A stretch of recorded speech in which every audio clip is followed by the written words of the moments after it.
the United States takes over from Britain as the ruling state in the world. And in the same way that Britain had a strange and mysterious relationship with the Jews and the Holy Land and the state of Israel, so too does Washington and the United States maintain the strangest of relationships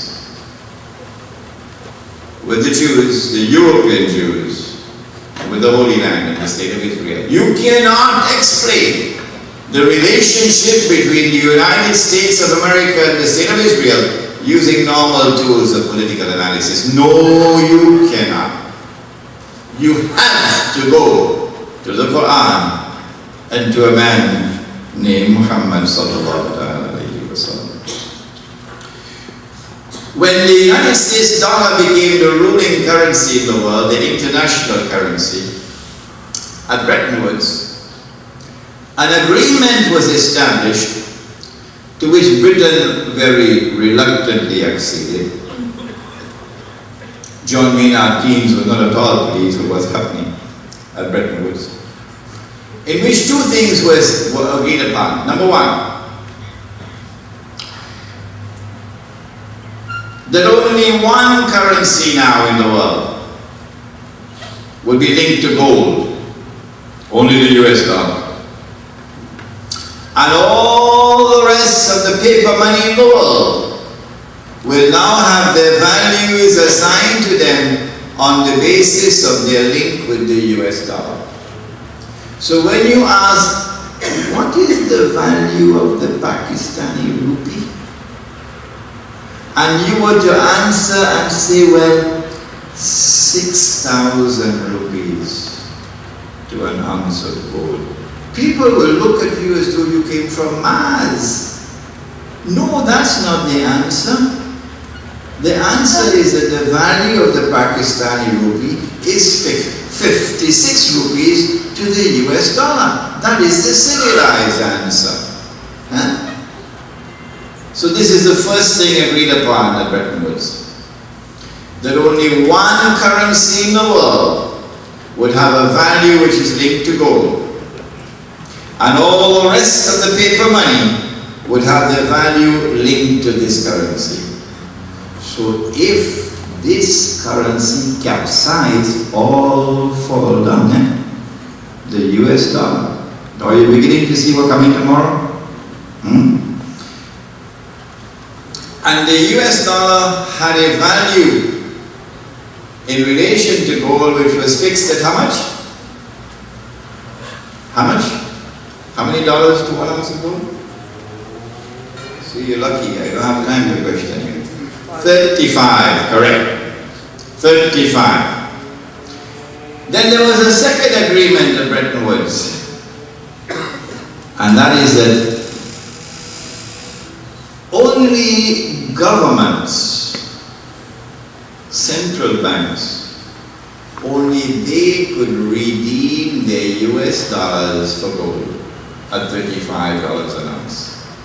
You and I and Tom and Dick and Harry, we don't exist. Now, if we go to the US government with our US dollars and say, Uncle Sam, we want the gold, Uncle Sam will say, get lost. The only people who we recognize as existing in the market now are governments. This system is haram. It's 99.9% haram. Well, all of these are just like checks that you cannot cash. The sterling pound, the Trinidad and Tobago dollar, the Bajan dollar, Guyanese dollar, New Zealand money, Pakistani rupee, the Malaysian ringgit.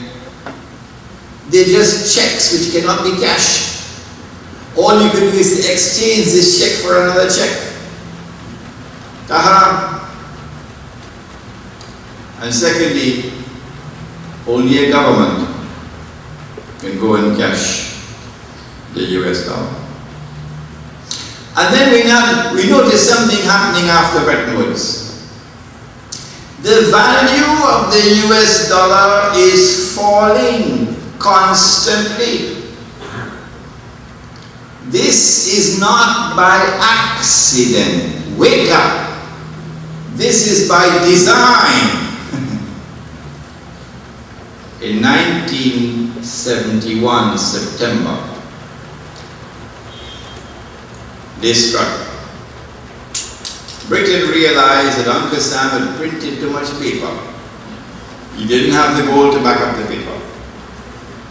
It's like a bank lending $1,000 when they only had 100.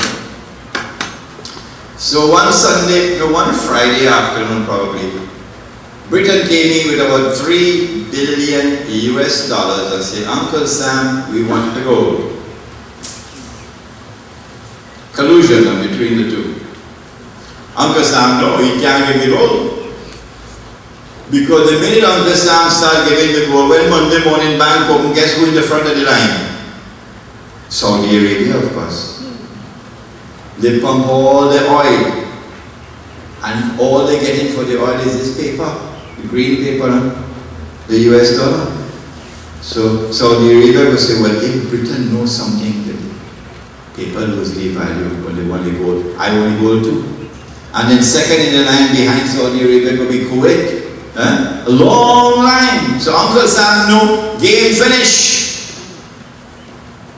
So Mr. Nixon retired to Camp David. They normally do that. And then on Sunday he announced to the world,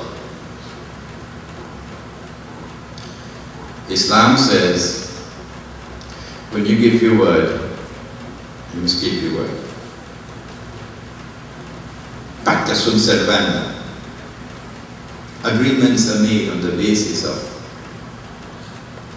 honoring your word. But Nixon said, we gave our word that we would redeem US dollars for $35 to an ounce of gold. But we don't have to keep our word. And so he tore up Bretton Woods. And since 1971, even the fig leaf that there was removed. The system is completely and totally haram or prohibited.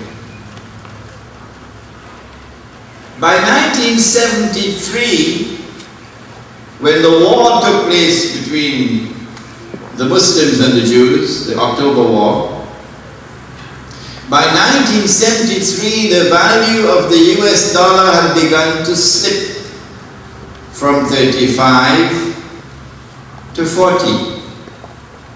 Of course, the Wall Street Journal will say, is the price of gold going up?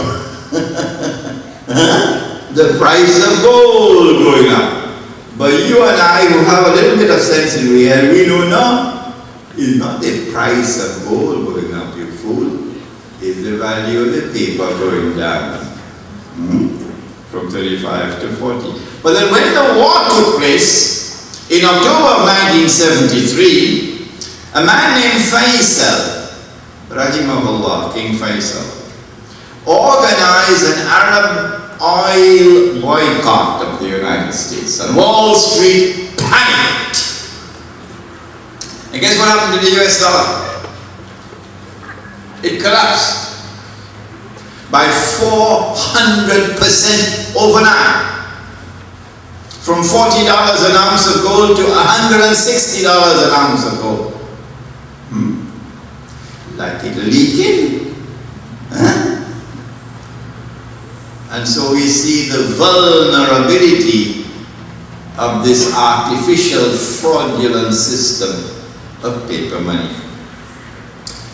And then in January 1980, after the Iranian Revolution had taken place, and the Soviet Union had responded by invading and occupying Afghanistan to check the revolution from spreading to Afghanistan. Wall Street again panicked. And on the 15th of January 1980, the US dollar collapsed to $850 to 1 ounce of gold.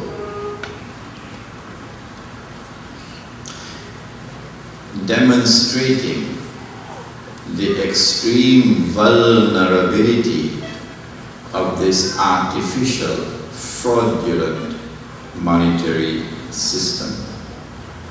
Now my grandfather, remember my grandfather? He left me 100 gold coins. Good.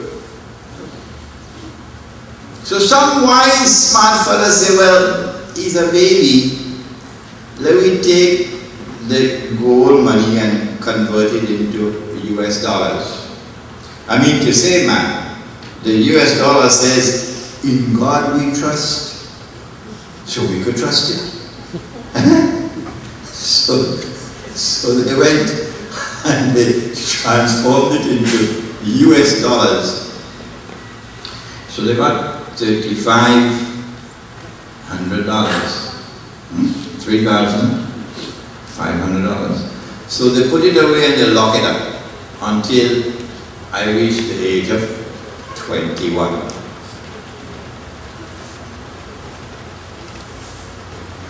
When I reached the age of 21 and they give me the money that my grandfather leave for me, and I go in the market to buy the camels, and supply and demand, of course, being constant. Guess how many camels I could buy? Can you guess? Only 8. Only 8. Would anyone outside of St. Anne's say that this money is functioning successfully as a store of value? If it was the Trinidad and Tobago dollar, not the US dollar, how many camels would I have been able to buy? 3. And if it was Mr. Chavez's Venezuelan Bolivar, how many camels would I have been able to buy? 1. Let me not talk about the Guyanese dollar. This money like it's leaking. It's leaking. But this leak is not by accident. What happens when the value of money falls?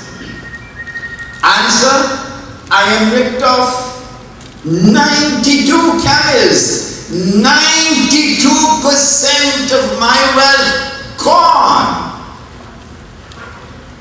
Where did it go? How did they rip me off? I weep for Malcolm X. I weep for him. He wasn't a sheikh. He didn't know the Arabic language. Everybody put in a bad mouth on him. He never went to Al-Azhar University. But when Malcolm saw a wolf, he could recognize it as a wolf. And when Malcolm stood up before a wolf, the wolf respected him. Yes, Malcolm could see what others still can't see. That's why I respect him and I love him, regardless of the price I may have to pay. This system is not just fraudulent, we're being ripped off. Do you know? I teach the subject this way. I say, I work for the whole month. I get my salary, 1 gold coin to buy a camel, take it home, give it to my wife, put it away. 5 years later, 10 years later, demand and supply remaining constant. I said, Dudu, give me the money. Go on the market, I could still buy the camel. But when slave masters started paying me with paper money, I could buy a camel, carry it home, put away the money. 5 years later, when I take it out, can't buy a camel anymore. Could only buy a donkey now. My audiences in Indonesia in particular